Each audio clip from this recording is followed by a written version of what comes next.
And now Chapter 5, The Deliverance of Shishupal.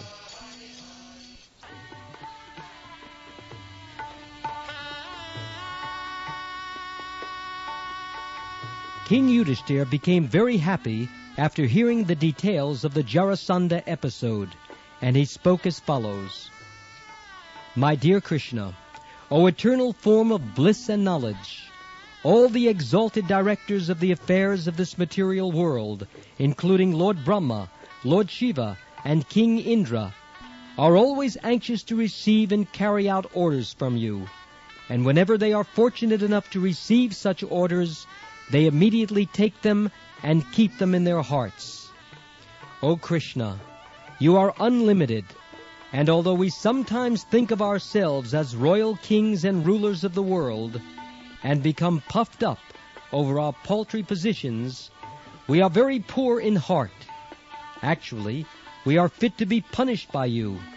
But the wonder is that instead of punishing us, you so kindly and mercifully accept our orders and carry them out properly. Others are very surprised that your lordship can play the part of an ordinary human being, but we can understand that you are performing these activities just like a dramatic artist.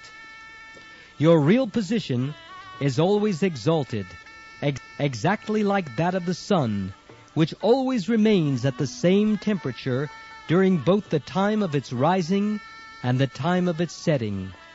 Although we feel the difference in temperature between the rising and the setting sun, the temperature of the sun never changes.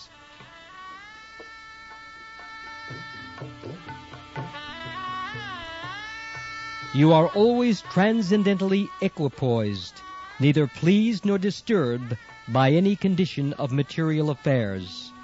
You are the Supreme Brahman, the personality of Godhead, and for you there are no relativities. My dear Madhava, you are never defeated by anyone. Material distinctions, this is me, this is you, this is mine, this is yours, are all conspicuous by dint of their absence in you. Such distinctions are visible in the lives of everyone, even the animals, but pure devotees are freed from these false distinctions. Since these distinctions are absent in your devotees, they cannot possibly be present in you.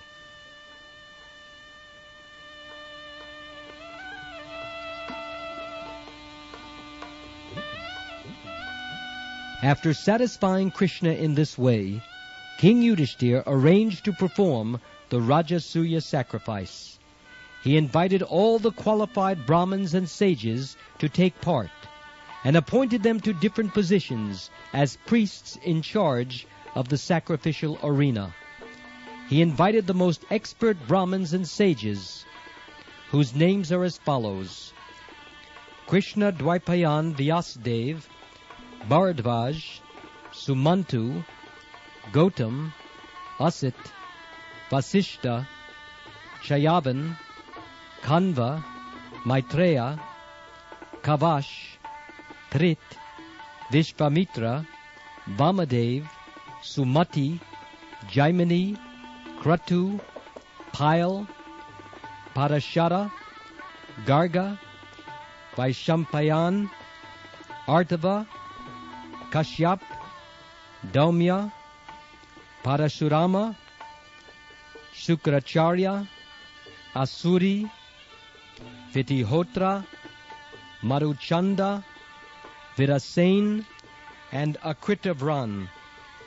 Besides all these Brahmins and sages, he invited such respectable old men as Dronacharya, Bhishma, the grandfather of the Kurus, Kripracharya, and Dhritarashtra. He also invited all the sons of Dhritarashtra, headed by Duryodhana, and also the great devotee Vidura.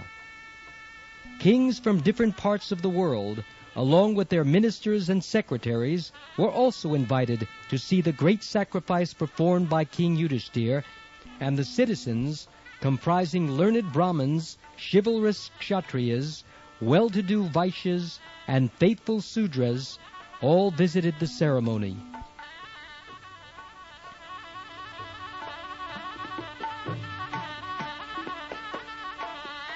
The Brahmin priests and sages in charge of the sacrificial ceremony constructed the sacrificial arena as usual, with a plow of gold, and they initiated King Yudhishthir as the performer of the great sacrifice in accordance with Vedic rituals. Long years ago, when Varun performed a similar sacrifice, all the sacrificial utensils were made of gold. Similarly, in the Rajasuya Sacrifice of King Yudhishthir, all the utensils required for the sacrifice were golden. Present by the invitation of King Yudhishthir to participate in the great sacrifice were all the exalted demigods like Lord Brahma, Lord Shiva, and Indra, the king of heaven, accompanied by their associates, as well as the predominating deities of higher planetary systems like Gandharvalok, Siddhalok, Janalok, Tapalok, Nagalok, Yakshalok, Rakshashalok, Pakshilok, and Charanalok, as well as famous kings and their queens. All the respectable sages, kings, and demigods who assembled there agreed unanimously that King Yudhishthir was quite competent to take the responsibility of performing the Rajasuya sacrifice. No one was in disagreement on this fact. Everyone thoroughly knew the position of King Yudhishthir. Because he was a great devotee of Lord Krishna, no accomplishment was extraordinary for him.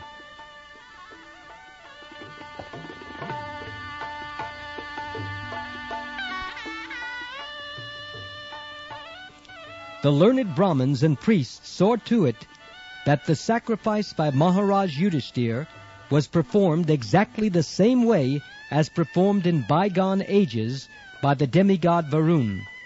According to the Vedic system, whenever there is an arrangement for sacrifice, the members participating are offered the juice of the soma plant, which is a kind of life-giving beverage.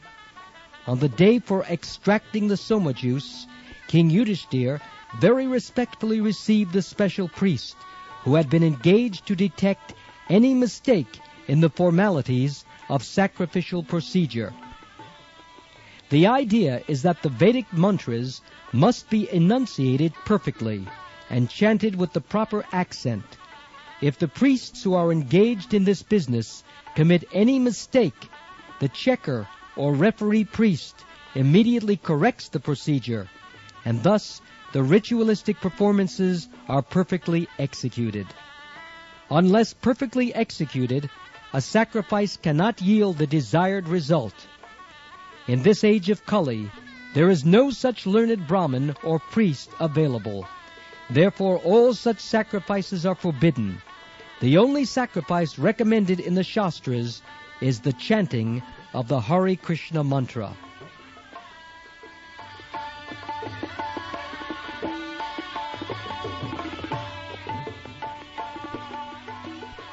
Another important procedure is that the most exalted personality in the assembly of such a sacrificial ceremony is first offered worship. After all arrangements were made for Yudhishthir's sacrifice, the next consideration was who should be worshipped first in the ceremony. This particular ceremony is called Agra Puja. Agra means first, and Puja means worship. This Agra Puja is similar to election of the president.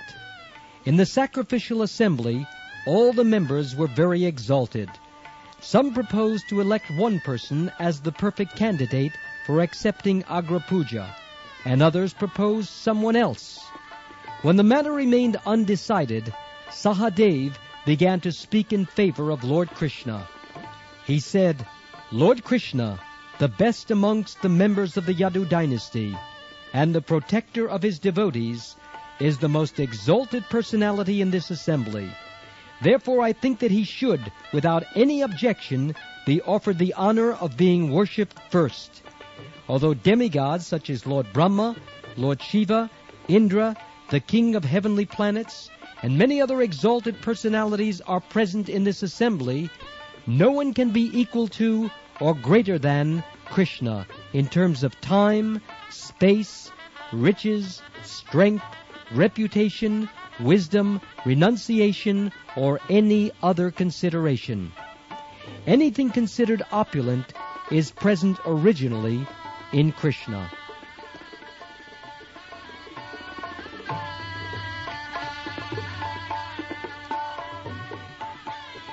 As an individual soul is the basic principle of the growth of his material body, Krishna is the supersoul of this cosmic manifestation. All Vedic ritualistic ceremonies, such as the performance of sacrifices, the offering of oblations in the fire, the chanting of the Vedic hymns, and the practice of mystic yoga, are meant for realizing Krishna. Whether one follows the path of fruitive activities or the path of philosophical speculation, the ultimate destination is Krishna. All bona fide methods of self-realization are meant for understanding Krishna. Ladies and gentlemen, it is superfluous to speak about Krishna because every one of you exalted personalities knows the Supreme Brahman, Lord Krishna, for whom there are no material differences between body and soul, between energy and the energetic, or between one part of the body and another. And since everyone is a part and parcel of Krishna, there is no qualitative difference between Krishna and all living entities. Everything is an emanation of Krishna's energies, material and spiritual. Krishna's energies are like the heat and light of fire. There is no difference between the quality of heat and light and the fire itself.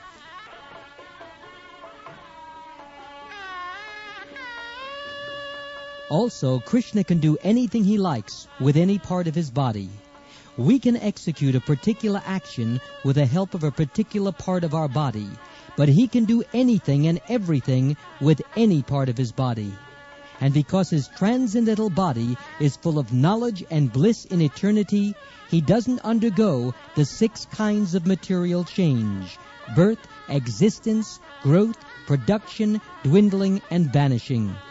Unforced by any external energy, he is the supreme cause of the creation, maintenance, and dissolution of everything that be.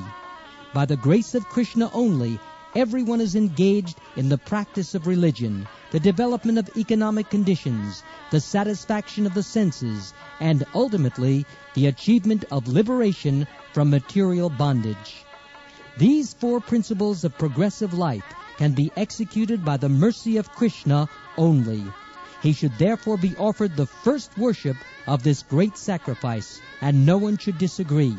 As by watering the root, the watering of the branches, twigs, leaves, and flowers is automatically accomplished, or as by supplying food to the stomach, the nutrition and metabolism of all parts of the body are automatically established, so, by offering the first worship to Krishna, everyone present in this meeting, including the great demigods, will be satisfied. If anyone is charitably disposed, it will be very good for him to give charity only to Krishna, who is the super soul of everyone, regardless of his particular body or individual personality. Krishna is present as the super soul in every living being, and if we can satisfy him, then every living being will automatically be satisfied.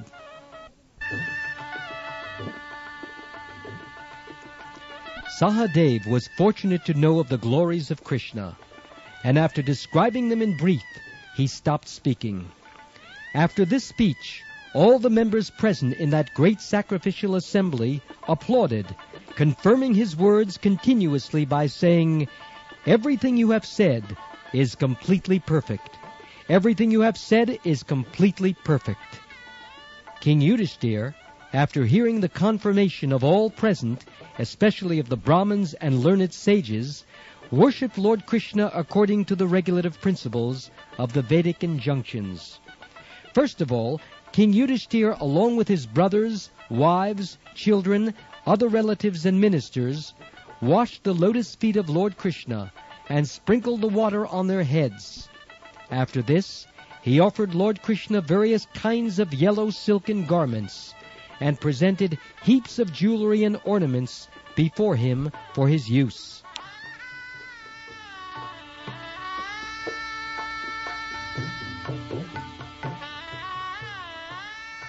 King Yudhishthira felt such ecstasy by honoring Krishna, his only lovable object, that tears glided down from his eyes, and although he wanted to, he could not see Lord Krishna very well. When Lord Krishna was thus worshipped by King Yudhishthira, all the members present in the assembly stood up with folded hands and began to chant, Jaya, Jaya, Nama, Nama. All joined together to offer their respectful obeisances to Krishna, and there were showers of flowers from the sky. In that meeting, King Shishupal was also present. He was an avowed enemy of Krishna for many reasons, especially because of Krishna's having stolen Rukmini from the marriage ceremony. Therefore, he could not tolerate such honor to Krishna and glorification of his qualities. Instead of being happy to hear the glories of the Lord, he became very angry. When everyone offered respect to Krishna by standing up, Shishupal remained in his seat. But as he became angrier at Krishna being honored, he stood up suddenly, raised his hand, and spoke very strongly and fearlessly against Lord Krishna in such a way that Lord Krishna could hear him distinctly.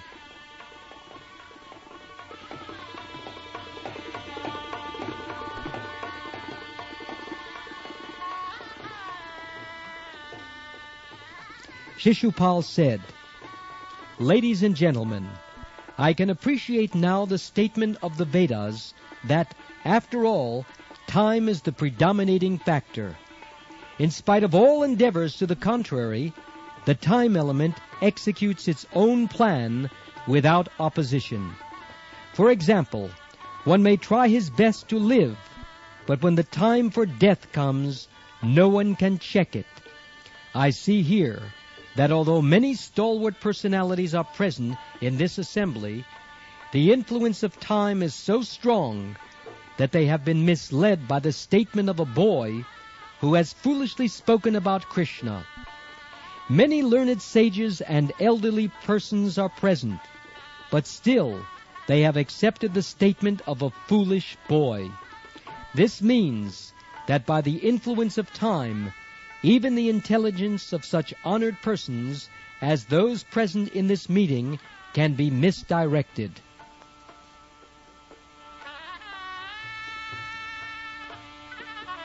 I fully agree with the respectable persons present here that they are competent to select the personality who can be worshipped first, but I cannot agree with the statement of a boy like Sahadev, who has spoken so highly about Krishna and has recommended that Krishna is fit to accept the first worship in the sacrifice. I can see that in this meeting there are many personalities who have undergone great austerities, who are highly learned, and who have performed many penances. By their knowledge and direction, they can deliver many persons who are suffering from the pangs of material existence. There are great rishis here whose knowledge has no bounds, as well as many self-realized persons and Brahmins also, and therefore I think that any one of them could have been selected for the first worship, because they are worshipable even by the great demigods, kings, and emperors. I cannot understand how you have selected this cowherd boy, Krishna, and have left aside all these other great personalities. I think Krishna to be no better than a crow. How can he be fit to accept the first worship in this great sacrifice?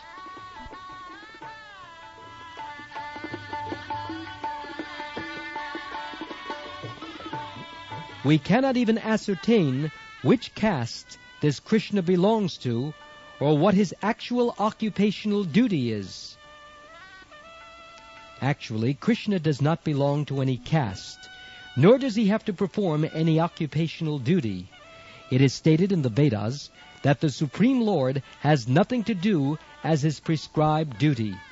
Whatever has to be done on his behalf is executed by his different energies. Shishupal continued, Krishna does not belong to a high family. He is so independent that no one knows his principles of religious life. Indeed, it appears that he is outside the jurisdiction of all religious principles. He always acts independently, not caring for the Vedic injunctions and regulative principles. Therefore, he is devoid of all good qualities. Shishupal indirectly praised Krishna by saying that he is not within the jurisdiction of Vedic injunctions. This is true because he is the Supreme Personality of Godhead. That he has no qualities means that Krishna has no material qualities. And because he is the Supreme Personality of Godhead, he acts independently, not caring for conventions in social or religious principles.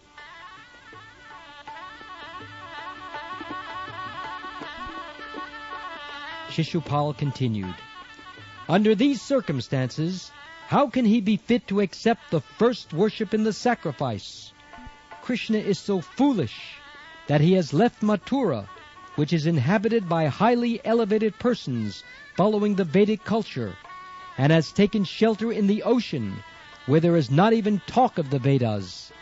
Instead of living openly, he has constructed a fort within the water, and is living in a place where there is no discussion of Vedic knowledge. And whenever he comes out of the fort, he simply harasses the citizens like a dacoit, thief, or rogue."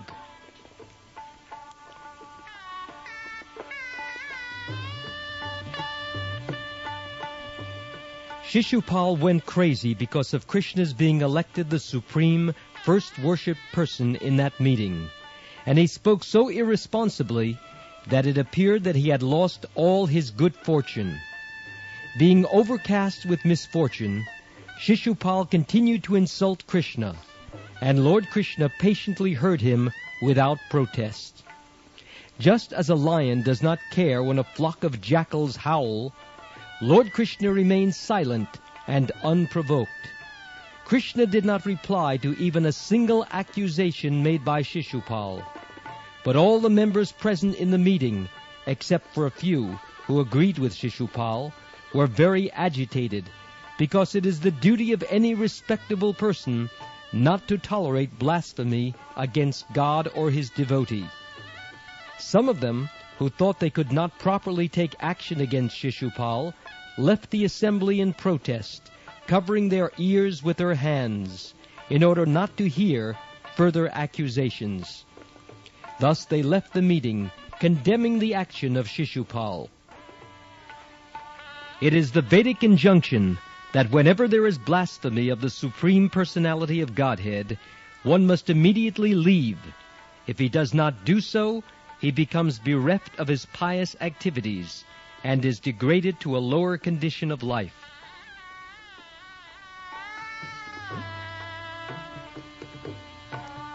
All the kings present belonging to the Kuru dynasty, Matsya dynasty, Kekaya dynasty, and Srinjaya dynasty were very angry and immediately took up their swords and shields to kill Shishupal, who was so foolish that he was not even slightly agitated, although all the kings present were ready to kill him. Shishupal did not care to think of the pros and cons of his foolish talking, and instead of stopping when he saw that all the kings were ready to kill him, he stood to fight with them, and took up his sword and shield. When Lord Krishna saw that they were going to fight in the arena of the auspicious Rajasuya Yajna, he personally pacified them. Out of his causeless mercy, he himself decided to kill Shishupal. When Shishupal was abusing the kings who were about to attack him, Lord Krishna took up his disc, as sharp as the blade of a razor, and immediately separated Shishupal's head from his body.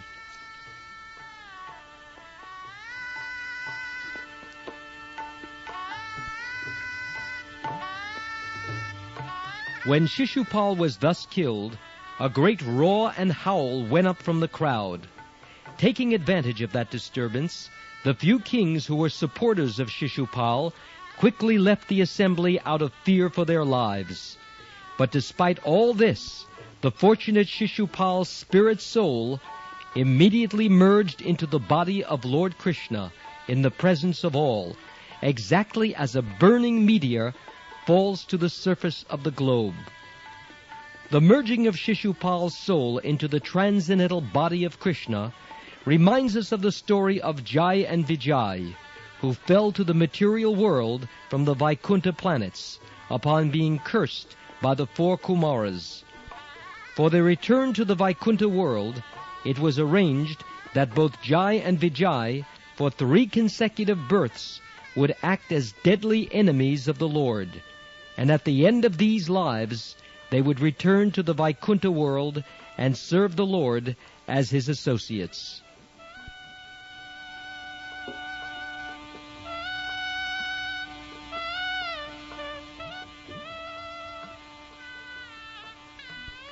Although Shishupal acted as the enemy of Krishna, he was not for a single moment out of Krishna consciousness. He was always absorbed in the thought of Krishna, and thus he first got the salvation of Sayuja Mukti, merging into the existence of the Supreme, and was finally reinstated in his original position of personal service.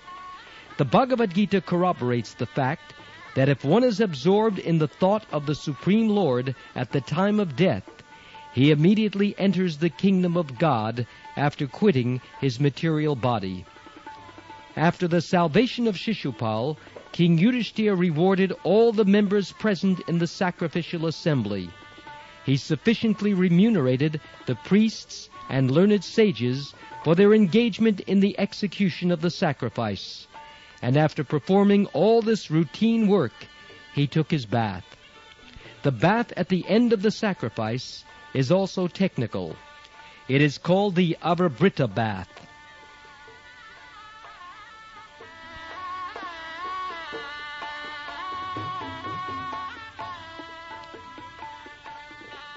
Lord Krishna thus enabled the performance of the Rajasuya Yajna, arranged by King Yudhishthira, to be successfully completed, and being requested by his cousins and relatives, he remained in Hastinapur for a few months more.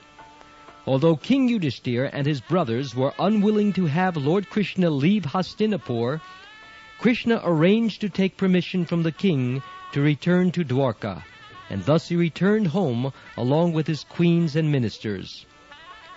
The story of the fall of Jai and Vijay from the Vaikuntha planets to the material world is described in the 7th canto of Srimad Bhagavatam. The killing of Shishupal has a direct link with the narration of Jai and Vijay, but the most important instruction we get from this incident is that the Supreme Personality of Godhead, being absolute, can give salvation to everyone, whether one acts as his enemy or as his friend. It is therefore a misconception that the Lord acts with someone in relationship of friend and with someone else in the relationship of enemy. His being an enemy or friend is always on the absolute platform. There is no material distinction.